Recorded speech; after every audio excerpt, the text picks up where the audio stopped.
Нэг сайд баахан барилга бариад л зам дээр бүр нуур үсгээд байгаа шүү дээ. Тэгэхээр ерөнхийдөө зарчим тэр шүү дээ. Ер нь бас дүүгээ яриад байгаа дээр яхад энэ за цэвэрлэгээний компанийн байд юм уу тий одоо ингээд бодит цацаад одоо засаад арилгаад байгаа шүү дээ тийм үү.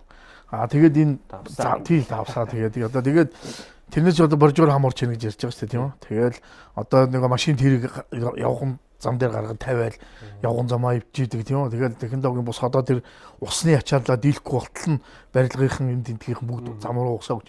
Энэ хүмүүсийн бурууг бид нар яагаад бид дандаа үргэл 100 үрж идэг. Үргэл биднээс л буруу болж байгаа тийм. Бид зам барьсан компани хүмүүсэнд буруу болж идэг.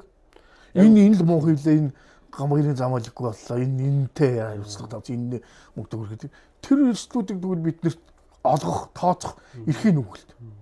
Тэрнээс бид нар тэгвэл тэр барилгаас байд юм уу тэр юунаас байд юм уу юмнуудаас бид нар тодорхой хэмжээний татварт оролцдог байл биднээс. Нэг сайд баахан барилга бариад л зам дээр бүр нуур үсгээд байгаа шүү дээ. Тэгэхээр ерөнхийдөө зарчим тэр шүү дээ.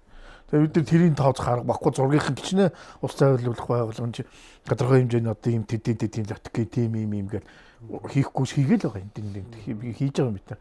Тэгээд тэр дийлэхгүй л шүү дээ. Тийм шүү дээ. Дийлэхгүй лээ.